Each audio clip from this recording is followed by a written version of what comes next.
gentlemen, mostly gentlemen, welcome to episode 88 of Discourse in Magic. Yeah, the old 8-8. The old 88. Section 88. Row 80, Section 8. That's right. Yeah. We have a special guest. It's Teller. So he's going to be sitting here quietly. But he's here. He's here. Yeah. So let's dive in. I feel like it's been longer than a month because we recorded stuff in like a real hefty batch. I'm going to take a secret peek at the... Shallender? Yo, it's been a long time. How long? It's been a long time. It's been 1 week. Yo, it's been like nearly 2 months. I miss your face. I miss your face too. Yeah, it's been a long time. Oh, that's a lie. It's been only been a month. A month and a half. Like, month and a half. come on. No. It's been a month and a half. All right. Still a little while. Yeah. And longer than usual. So let's dive in. How you been? Magic-wise, I've been actually jamming a lot by myself. Okay. If you want to know what's really been on the up and up, I've been just dealing with a whole slew of crap with my landlord. So that's been mainly... Sounds like down and down. Down and down, yeah. That's what's been on the down and down. So magic-wise, I haven't been doing too much other than in my downtime at home working on card stuff. But I haven't actually practiced doing card anything in a very long time. Like, I'm excited to be back into new things and jamming with stuff. There's some things I want to show you, actually. Yeah, so baby. That's exciting. I did a gig yesterday at the Fern Resort, which is a resort near Casino Rama. That went well. That was fun. Yeah, that's pretty much what has been up with me. I have a lot of pets now, which is cool. I got another cat. So I got 2 dogs, 2 cats, 2 bunnies, and a fish. Fucking Noah's Ark in there. Yeah, pretty much. Except they're all neutered, so it's Okay, bad. Yeah, not the most useful. For repopulating the earth. Or It's like the Simpsons joke where Ned gathers all the animals, and they're like, "Why'd you get all the same sex animals?" And he's like, "Don't want any hanky panky." Anyway, what's going on with you, Jonah? Yeah, I mean, quite a bit of Magic stuff. It's Christmas season, holiday season, so I got a hefty amount of shows, which is very fun. A lot of fun close-up stuff. I'm doing more of what I love, which is a table show. You know, Yeah. So I've got a few great opportunities in the holiday season to do those, which makes me very excited. I'm really happy about being able to do those as much as humanly possible, and I'm excited to find a way to do even more of them. Yeah. Teller, do you have anything to say about that? No? Okay. Cool. Yeah, he's still up to It's still being Teller. up to his good old thing. Let's keep that joke up for the entirety of this episode. No, so that's going well. Toronto Magic Company stuff is doing well. We've got some really fun shows happening in the city, and I don't know, it's just really exciting to be performing a boatload, Yeah. I'm on stage all the time, and it's allowing me to workshop stuff. Recently, Ben, I think accidentally, to be honest, but he shared maybe it wasn't accidentally, but he shared a video on the Google Drive of like one of my early stage performances at Dave & Buster's, Right. doing my set, and it, there was some stuff that I was like, oh, that's a line I should have kept, but mostly I was watching it and I was like cringing. As a matter of Line fact, to me, please. the first time I watched it, I turned it off. Like I woke up to an email. I was like, oh, what's this? A file? And I started watching. I was like, oh, this is me. And then I was just like, I can't watch this. It's way too early to get myself all down. I do have things I need to do today. I can't.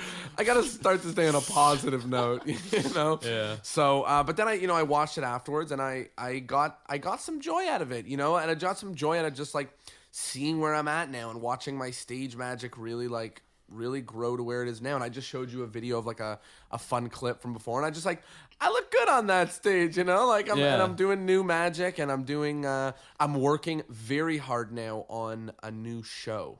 Right. And the premise for the show, and I've spoken about this idea for Tricks, but the premise for the whole show is that most of it, I don't do the magic. Right. They do the magic. And I'm not sure exactly what's going to happen. Right now, it feels like I'm going to start, then they are going to start doing it, and then it's going to end with everybody doing a trick together where they're all the ones doing it. I don't have an idea or method for that. You're looking at me like, that sounds cool. Yeah, it is cool. Wow, I don't know how that's to amazing. do it. Yeah. Oh my God. But yeah, I've been playing with some really cool stuff where other people do the trick, and I love those. So much fun, and it gives, I think it amplifies that feeling of magic because they're like, I don't know how I did that, you know? And it's a fun thing. So I've been working on shows, and I've just been spending quite a bit of time, you know, working on my magic and making it good. And yeah, I've been, you know, it's been a while, but I've been really enjoying our releases of episodes. You know, Xavier Spade's release was really fun. Yeah. Because there was a lot of good hype going on, and he's a wildly talented magician, and he's got a great following of awesome people online. So I'm really happy about a lot. I got a lot of messages in that sort of week or so saying like, so glad I found this, wish this was around before. And Garrett Thomas's episode. Oh my goodness. Yeah, which blew people's minds in the way that I hoped that it would. You know, it was a great episode when we recorded it, and I was like, I hope people get as deep as this episode is, you know? Yeah, I hope they take it for what it is, and they did. Totally you know? did. Got a lot of messages from people being like, everything I know about magic is wrong, and I'm like, awesome. You know, Yeah. we all only have so many moments like that in our lives where we get to go, scrap everything. Yeah, you know? yeah, exactly. So I'm happy to have provided people with that moment, even though it sounds like something negative. Yeah. I thought it was really funny. Matt DeSero commenting, being like, I don't even want to get on stage. I have a gig in 15 minutes, and I don't want to do it because Garrett Thomas shook my world. Just to shout out to Matt, one of the cool things that he does is he listens to the episodes before he goes on stage, which it's just a fun little full circle thing. Yeah. You know, like he was on an episode. He was really great. He's a good friend from the city. And it's just cool to know that in his pre-show ritual is this podcast. Yeah. It's just very, very strange. Should we tell them about what happened with Derek Delgadio? We can. You know what? So I will say this. So He a lot ain't of listening. people. So a lot of people. A lot of people asked to have him on the show. Obviously, it's fantastic. I was at a bunch of conventions recently, and did some traveling. So I was in New York on the way back from a convention in Boston, and we obviously went to go see that show again. And after the show, we were chatting and we were jamming, and I asked him, I was like, do you want to be on the podcast? And he's like, sure. And then he sent us an email saying, only in person. So next time I'm in New York, you guys can count on it. But barring that, Yeah. And like both of us have to be in New York. of course. Yeah. So actually, you know what? Maybe only one of us has to go, and then I can be the guest that's in the computer. Straight you up, know? Like maybe listen, he'd be down for that. However, I wish you would have said that when we were there. You know? Yeah, I wish you would've said right. That would have been smart. only in person. So maybe there's a good reason for it. None that I know, but maybe there's a good reason for it. It's a toss-up. Who are we gonna have on the podcast first, Delgadio or Rick Lax? I don't know. Probably neither. Yeah. So what else is new? Anything else you want to chat about to the people before we start jamming on some fun things that we have lined up here? What is your mustache trick? Oh, we about to do it. Oh my goodness. Okay. So, not to say anything, not to give any excuses rather, but I was planning on doing the mustache trick in order. I was going to work with Ben to release a video from Toronto Magic Company, and we didn't end up doing it. So I had a time planned in my life for us to jam out on mustache tricks. As a matter of fact, Ben and I both jammed out on the idea of mustache tricks, but we never ended up filming it, and then November's over. So I did not come up with a mustache trick. And the other option was a charity trick. Nope, none of that either. So, yeah, maybe Magic Monthly Trick Challenges is not a good plan. But did you come up with anything? Yeah, I came up with one trick, which is Phew. Let's make it from both of us. But there's one caveat. Okay. I came up with it while you were describing the fact that you didn't come up with a mustache trick. seconds ago. So, Okay, yeah, cool. literally seconds ago. The idea is you walk out on stage with a mustache, and then you have a force bag or an amaze box full of different types of mustaches. And then let's say they pick Fu Manchu or like, I don't know, any other sort of mustache. Fu Manchu wouldn't work. But Handlebar. yeah, something like that. And then you say, watch, I'm going to change my mustache into that, right? And then you slap a waxing pad on your face with that mustache drawn on it, and you funny. say, now I'm going to make my mustache disappear, and then you wax your face in front of everybody, and you get a laugh out of that. So there you go. That's horrifying. You can only do that once every now and again. Yeah, well, some people, your 5 o'clock shadow will do, right? I mean, it takes me forever to grow a beard, but... Yeah, good for remembering that. I would have just forgot it. I mean, well, I did forget it, but I would have forgot it even more. So we asked, actually, there's a few different things, but we asked people to send in questions. So there was one really interesting, so someone sent in an audio question, which I'm really excited to play, but someone sent in I thought a really interesting question just directly, and I wanted to mention it. I'm going to find the person in here who sent it while I'm mentioning it, while you're answering your thought on it, because I already sort of replied to him. But here's the question. It's not here. I'll tell you it to you. Here's the question, and that is, can magic exist without sleight of hand? So basically, this is somebody, or with, I think that I'll read in detail, but does magic exist without sleight of hand? Can it exist without sleight of hand? So I'll tell you my answer in a bit, but I'd love to know what you think.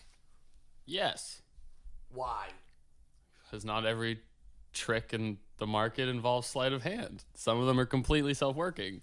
You know, like, I think it's a pretty straightforward Here it question. is, yeah. So it's from Disha Modi.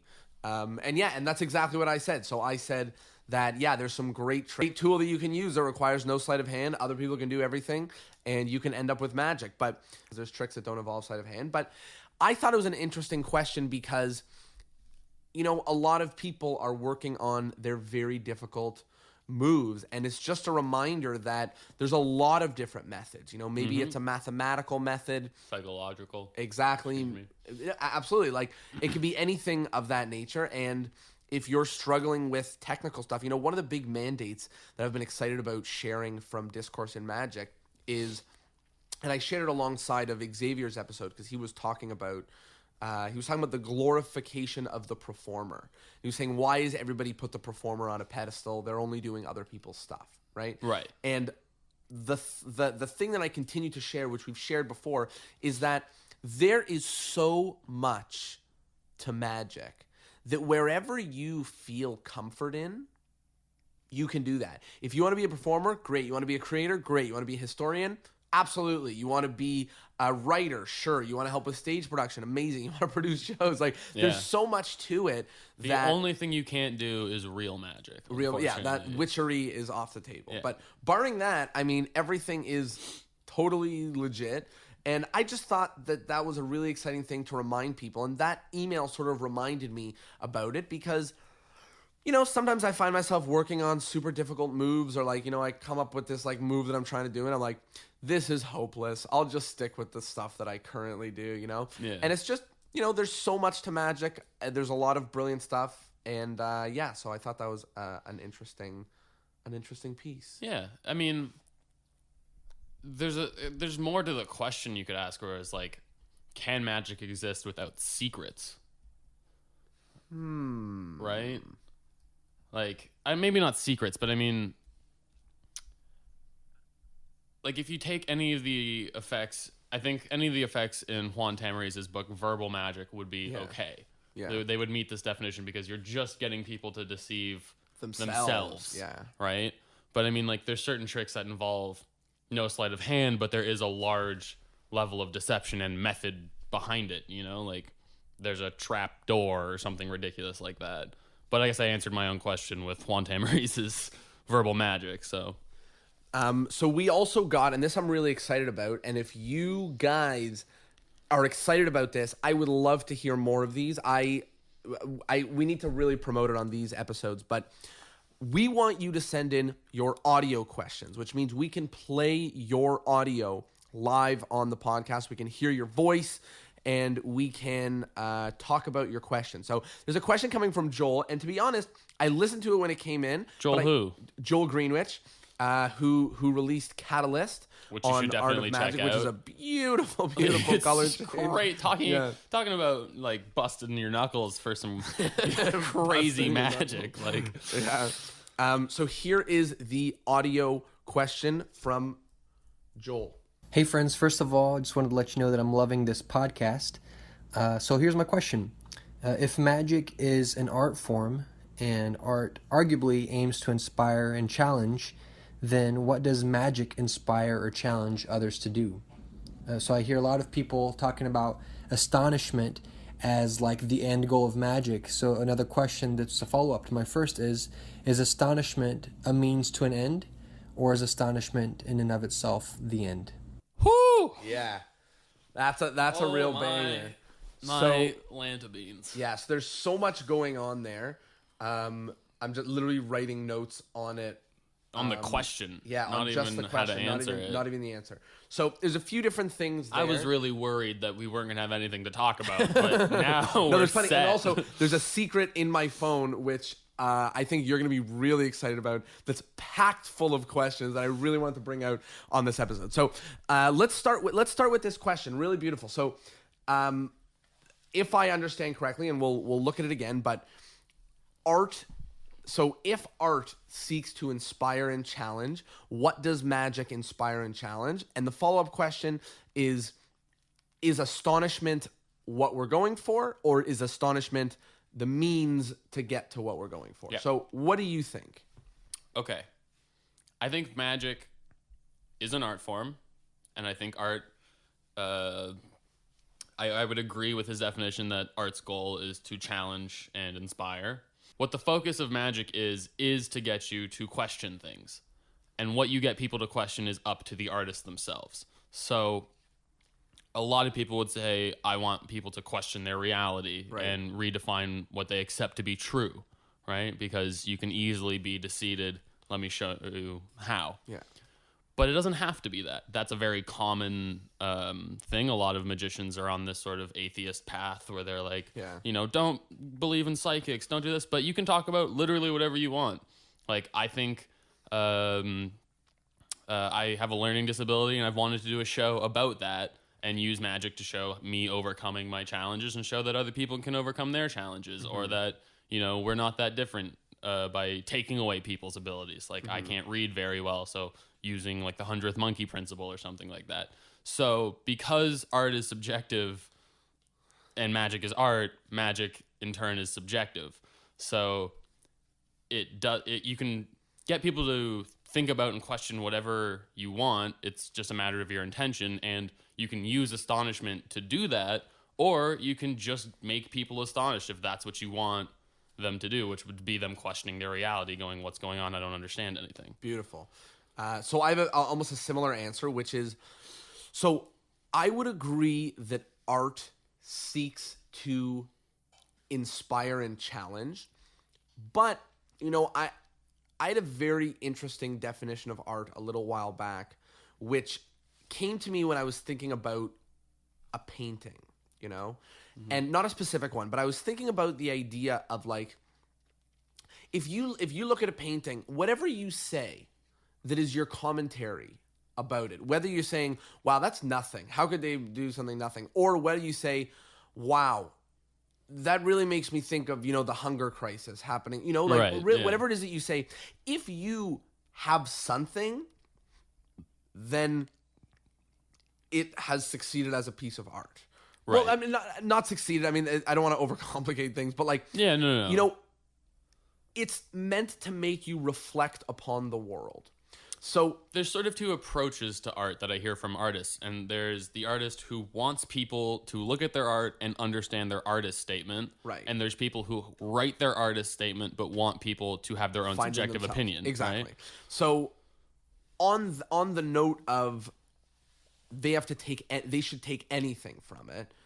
That to me is a definition of art, is that it affects their view of the world. Whether it's them going like, fuck this piece of art, it's just a line on a painting, like I could do better than that. If that inspires you to go do art, humdinger, that's a great piece of art, right? Or something completely different. So like bring up minimalist art as an example. A lot of the time that gets people at least maybe not creating art, but thinking about what the fuck is art. If I can put a line on a canvas and charge $6,000 for it, what am I doing with my life working minimum wage? You know what I mean? 100%. So I think exactly what you're saying. It's definitely like, there's not one answer. And as long as I mean, there's the whole debate of whether magic is an art, which I think it is, based on really Garrett's conversation, really changed it to me to be a solidified answer. Yeah. But my thought on what does it seek to inspire is whatever it is that you want. For me, I think the simplest one, which is sort of the base, is that you can be deceived, and the things that you know in this world are not necessarily true. Right? And I think that really is the base of magic, because you're doing stuff that is by nature impossible. And if they know how to do it, then it's not magic.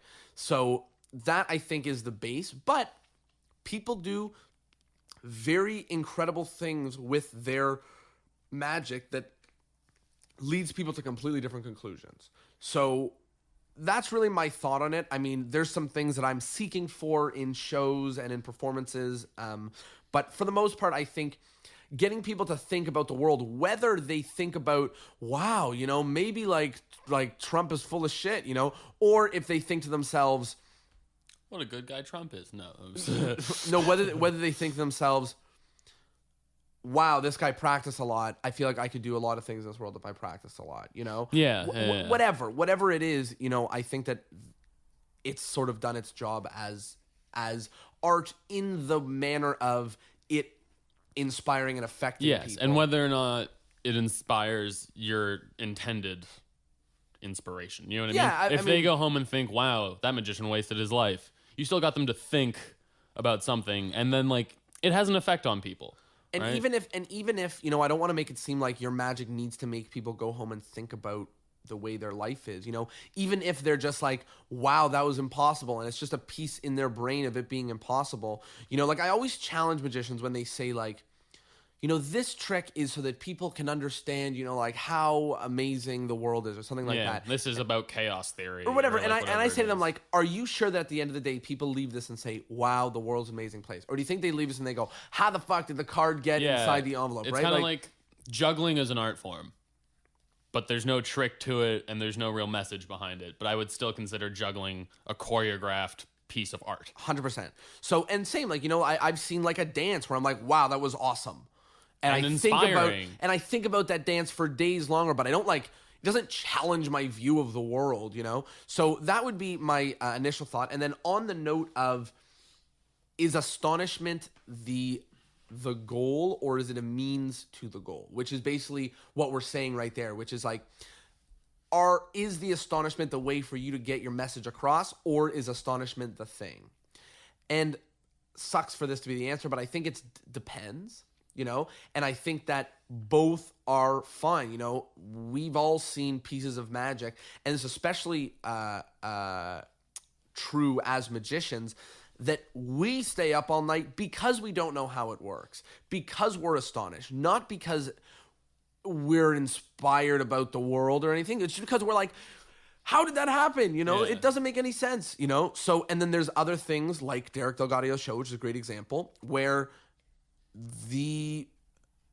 that will make you leave and think about different things in your life, maybe what people think of you or whatever. I don't want to go into too much detail about it, but it'll change what you think about the world. So again, I think our tool is astonishment. If you choose for that to be a tool for something greater, absolutely. If you choose for it to be just so that people go, holy crap, that makes no sense, that's also magic, Yeah, for sure. Okay, so here's the crazy thing that is on my phone that I know all of you were just absolutely shaking in your booties, hoping for. Many years ago, maybe 5 years ago, which isn't that many, but it's well before the podcast. We're young. Big portion of our lives. A long time ago. This is not far enough back. I have to find it somewhere. But I decided, or I was, I had this angst about the world, about magic. And I was very much struggling with different parts and pieces of magic, trying to answer my own questions. So recently on the road trip with Ben and Ben Train and Chris Mayhew, I pulled this up in the car and I was like, let's seek to answer some of these questions which I don't understand about magic. So I have basically here a list of, I think, incredibly difficult questions about magic. Okay. Yeah, that really puzzled me a while ago, and some of them still puzzle me. Some of them I'm like, well, that's stupid. And I'm just trying to find it. I don't know when this is from because it was recently edited in that conversation. So now it says that it was from a while ago, but it was from at least 5 years ago. Okay. And it was at a point, and I'm sure, and I just want to bring up this moment again in my life where I was struggling with magic. Maybe a lot of you feel this way after listening to Garrett Thomas's episode, you know? And I was just struggling with understanding things about magic. And I wrote a whole bunch of these questions and I sent them to a few people, and I'm pretty sure nobody answered them. Oh, I posted them on Reddit as well a long time ago, and a few people answered them. There's a long list of questions. So here, we'll do a few of them. There's quite a bit. Yeah, So we'll save some for next month. exactly. 'Cause, So the first one is, what is the base requirement that needs to be accomplished in an effect? I guess to make it magic. I don't know. Right? So originally I thought it has to be impossible, but that's not true because things are improbable. Improbable, yeah. So what is it? What's the base requirement for something to be magic? Is 1 in 3 magic? Is 1 in 100 magic? When is it magic? Well, 1 in 3 is not magic. Okay, is 1 in 10? Like, I don't want to keep doing this, but you got what you got. Yeah, no. I think, but 1 in 3, 5 times in a row is magic. So is there a certain probability that needs to be And crossed? I know, I don't think it's like, because people in their heads are not multiplying probabilities Right, together. although to that's figure how it out. you would get there, No, but- yeah, yeah. okay, we're both math people, whatever. But like, I think it's more of like, your audience has to, it's really tough. I know, it's it's really so tough. I think that good. they have to have an understanding of what they think should happen, and that should not be what happens. Do you know what I mean? Right. Like, it should be like a proof, super clear.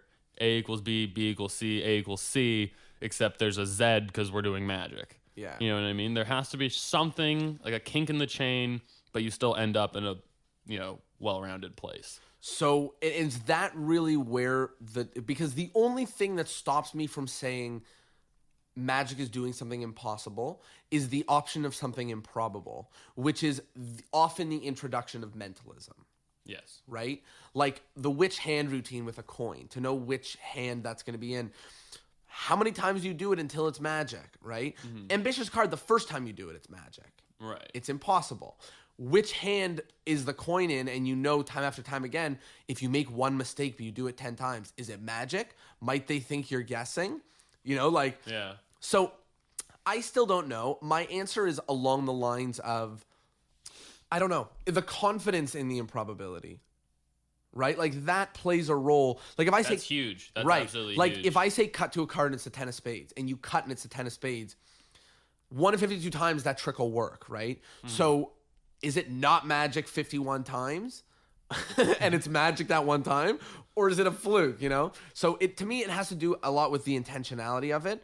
But yeah, it's really along the lines of like impossible or highly improbable. And Highly improbable and in your control, right? Like, the improbability. yeah. Yeah. Being like, you're going to roll these dice, it's going to equal 11. So You know all what I of mean? these questions, by the way, the one from Joel, the ones that I'm going to bring up now, any of the questions, I would kill to hear what you guys think about it, because some of these are real puzzlers. Some of these are not so puzzling, but some of them are real puzzlers. So I would love to know what you guys think. If you've got a good definition, I think hammering through this stuff really helps your world of magic. That's why, like, not to keep bagging on it, but that's why the episode of Garrett Thomas, who, like, when you ask him something and he's got a definition, Yeah. that's, and they work with each other, like, that's why that was game changing, because he wasn't like he was like, oh, magic is blah, and you're like, Yeah. whoa. Okay, here's the next one. This is very very fine details here. So if everyone knows that it's the magician causing the magic, is the magician restricted to openly saying that he is the puppet master, Why would people believe otherwise? Oh, that's huge for your show. Yeah.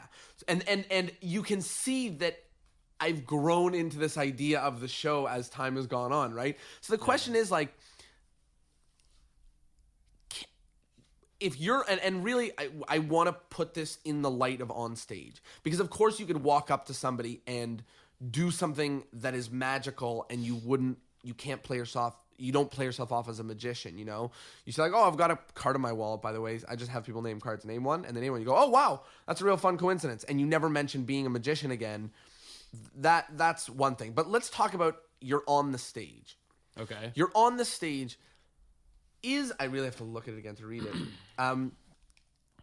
Can we offload the magic? And can we realistically think that somebody will believe that it's not the magician causing it?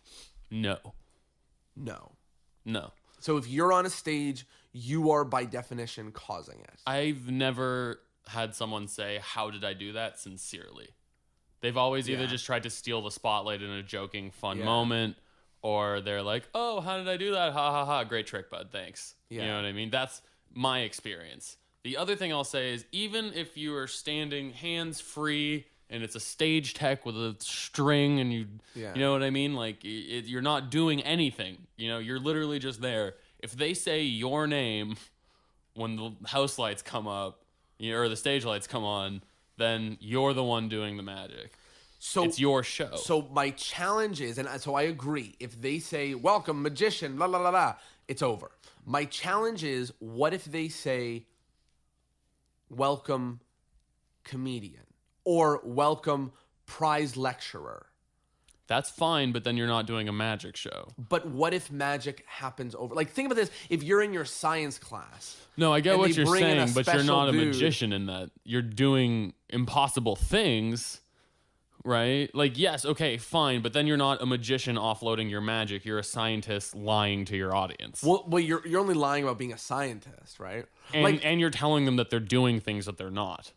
Right, which they might believe you. They might believe it's science, right? You'd be like, "Here, I'm here to talk about, psychology, or whatever it is," and then you start, doing stuff, and they can read minds all of a sudden because you did hypnosis on them or something.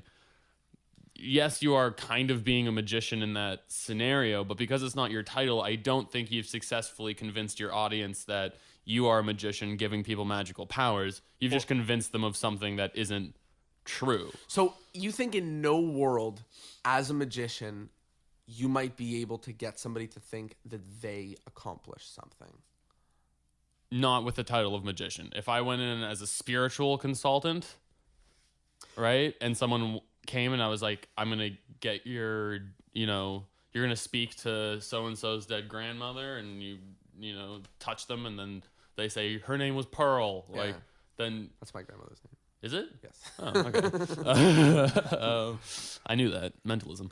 Then, yeah, okay. But then again, like, psychics are kind of magicians in that scenario. And what about, like, mentalists? There's mentalists who, like, get the person in the audience to move an object with their mind. I don't think anyone believes it. Not even in the slightest. Not even if they preface it with... Actually, you know what? Like, my grandfather's convinced Uri Geller fixed his watch. Right? Yeah.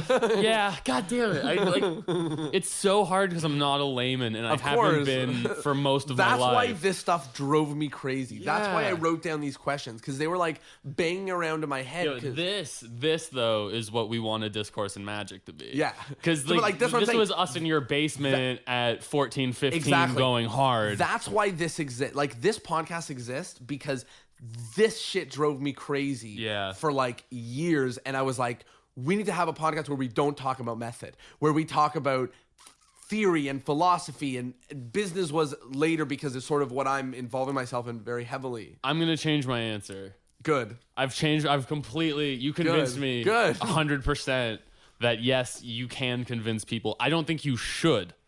I don't think you should convince people that they have powers when they don't. I think the idea behind it could be, I was able to do these amazing things with the help of so-and-so, and that can lead to them thinking, I can do whatever I want. Like, there can be an overarching message of hidden powers and hidden skills that you have yet to unlock. But I would have some serious moral objections to coming out and being like, you're psychic now.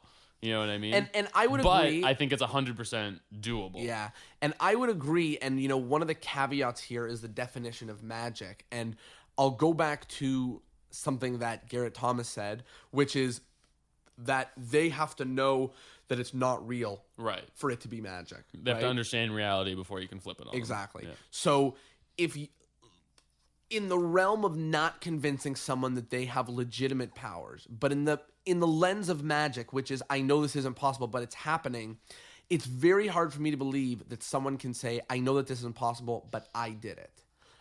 From their own perspective, right? That I'm still not sure about, and that's probably what the root of this is. I'm leaning towards no, but I'm love to be convinced otherwise, and I'm right on the brink, Yeah. Like, the thing is, like, I've done shows and have people be like, I didn't know you had powers. Yeah. You know what I mean? And those people, I think it would be very easy to convince For sure. of anything, right? Like, those, they are swindleable, which is not what I think you should do with magic. Right. But that's a very good point, was that they have to understand that it's impossible. Not real, right. Right? But yeah, I think but you did shift me, because I do think that maybe 1 out of the 80 times someone said, how did I do that? They meant it, and I just didn't pick up on that. 100%. Right? Like I do the any card, any number, where I have them memorize the cards, they name the number, and most of the time I think they know that there's a secret going on there. But I think some of the time they might go on the lines of thought, which is, how did he get me to memorize the right, which is as close to it as I'll get, right? Yeah, how did they get me? I'm saying this as if I'm the layperson. How did he get me to memorize this in a stronger brain power than I regularly have? Right. Because I know I don't have an amazing memory. Right. You're technically still the magician in that scenario. But I'm not the cause. But they, right? They still believe that it was them. So again, for you people at home, let's bring this one up again in a month. Like, that's... I don't. Yeah, let it Oh knock my around in your God. brain. Okay, a few more here before we call it on this list. But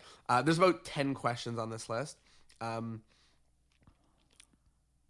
So this one's really still bothers me. This still bothers me, less so than the previous one, but this is something that I still think of all the time. If everyone knows that the magician is causing the magic, why should people not feel stupid in being systematically deceived? Okay. So why should somebody not feel like you're flaunting your knowledge and intelligence and abilities over them? I think that they can feel that way and not feel stupid. When I don't go to the X Games to understand how bad I am at riding a bike. But it's super different because I want to say that magic is with people, but I really there's a part of it where I don't mean that it's against people, but it's like, no, I understand we what have you're to talking fool about. them, right? Yeah, like no, they are to, tricks. Yeah. The only time, hopefully, you say I got tricked and it's a positive thing is when it's a magician, right? And a lot of the time, it's not such a positive thing, right? And I would agree that most magicians honestly fail at that. Agreed. I think the hardest thing. It's very hard because the audience doesn't want to be fooled. Right. But I think that there is a way for it to be, like I said, like the X Games, where you go and you understand that you're not going to, like, I don't think there's a lot of people that are like, I'm going to go see Copperfield and know how everything works. You go there to be amazed, right? Right. So if you know that that's why you're going, and you're not going to feel stupid, but you're going to go feel astonished, then... So it's kind of like somebody, not even, I was going to say kind of like somebody like choosing to put on VR goggles, but like I say not really, because they're knowingly going, they're never, when they're saying, how is this happening? It's of a different meaning than when they're saying, how is this happening in magic, right? Yes. I see what you're saying. They're like, I don't understand how the reflection of the light makes me feel like I'm in another world, versus this guy just fucking pulled a card out of my ass and I have no clue where it came from. Right. But I think that if the magician presents it properly, then the right audience member will walk away feeling enlightened and entertained, not deceived and fooled. They won't feel small. I agree that the ideals that they feel enlightened and entertained. The thing that I want to highlight in the question is not can it be done. I know it can be done. Like, I know you can entertain people with magic. know it's doable. The question is, why should they not feel stupid? Like, because I want to understand that was my point. That was my point about the X Games. That was my point about the X Games. It's our job. Like, I would, if you threw me into a McDonald's right now to flip burgers, I would do it wrong. I wouldn't be a good line cook, right? Because it's not my job. I've had no training. When you go to see a dentist, you're not like, I wish I could clean teeth this good. I'll say it another way. Why should we expect them to not feel stupid? Because that's really what I mean, right? Like, why? Because I don't know that if somebody went like, I know something you don't know and did it, that I would not feel you have knowledge that I don't have, and you know what I mean? Like, so I get it's a good answer, you know, because it's our job. But like, if a spectator asked me like, why shouldn't this make me feel stupid? What would I say to them? I would honestly answer like that. Like, when I look at fourth year math problems, I'm like, I know nothing, right? And when I look at grade 6 geography, I'm like, I know nothing. You know what I mean? Like, I think it's okay if you haven't studied magic to not know how magic works. That's its only purpose, is to not be, 100% clear on what's going on. Like, it is an art of deceit, and if you choose to participate in that, you shouldn't feel bad about yourself when it works, right? Right. And arguably, it is difficult to do magic that makes people really enjoy it and not secretly hate you, like... Yeah. Another thing might be what you're talking about, which is make them do the magic. Because then it's giving them the power, right? Right. Well, putting them in the people spotlight. get less angry at me. Like, one of the reasons why I love the magic where other people do it is because it's not turned on me. It's not turned on me when it's over as to, I'm not the keeper of secrets there. Yeah. In that moment, they are astonished in their own doing or in the other person's doing. And that to me is blessed, because people aren't looking at me and saying, blessed dog. People aren't looking at me and saying like, how did you do that? And I have to be like, very well, I'm not telling, or some nonsense, right? Like I can you keep a secret? Me too. Like I don't have to do that. Instead, it's a different feeling. So I remember when you thought that was the greatest response ever. Can you keep a secret? So can I? So can I. It's in Magic for Dummies. Is it really? Yeah. I've never read that book. I really want to. You know what? There's a lot of good tricks, particularly like stuff that you can do at a table. Oh, my timer's done. I don't know what that's for, but I guess it's done. Do you smell smoke? No. Okay. This is the last one for today, and there's about 4 or 5 more. All right. So this is, how is a magician, and this actually plays on what we were talking about. Okay. They all start with the first few words, it's like, oh no. Like, it's just like, okay. How is a magician different than a programmer? Both are doing things I don't know to produce something that would have been impossible otherwise. This is a little bit less mindfucky, but it's still... Oh, it's so much more mindfucky. For those of you at home, I'm holding my face in pain. Okay. I don't know that they're different. They both have structure and methods which are pliable. Your end goal can be achieved based on like using, like standing on the shoulders of giants and redefining things. The general public doesn't understand it but accepts it. Right. So that, to me, right there is the difference. And the difference is the goal of the programmer is not to deceive their audience.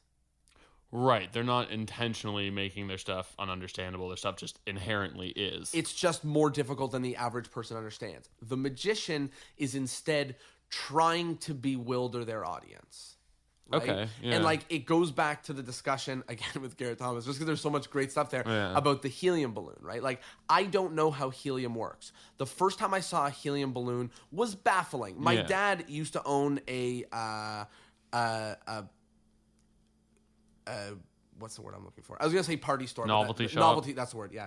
I don't know how that escaped my brain. So he used to own a novelty shop, and one of the things that was so interesting to me was that the helium tank, the big huge tank that he had in the store to fill balloons. You know Was where I'm going, lightweight, right? yeah. When he could transport it when he got it, no problem. Yeah. But when it was empty, he needed a hand to lift it. Yeah. That was such a mind boggler to me, and now I'm cool with it.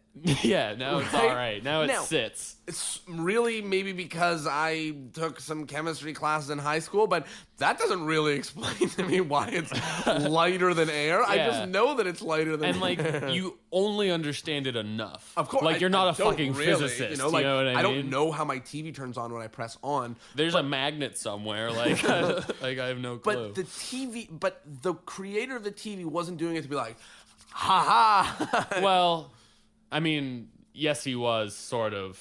When you think about that's a bad example because the inventor of the cell phone wasn't trying to deceive people. Of course. But like when the TV was created, it was like, "Welcome to the world of tomorrow," and like all. And a lot of technology was once magic. And it still is now. There's still course. pop-ups being like, try the new VR this, try the new, Yeah. buy the new home theater seats that move. Like Samsung buys out businesses for a month and just lets you play with their stuff that you can't afford. Like, So I think the main difference is that we seek to cause the discrepancy of actually I have something better. We use knowledge that they have of the world against them, whereas the scientists and programming stuff use knowledge that you don't have. Do you get what I'm Right, saying? yeah, Like yeah, the yeah. programmer, like you can feel content in saying like he coded this.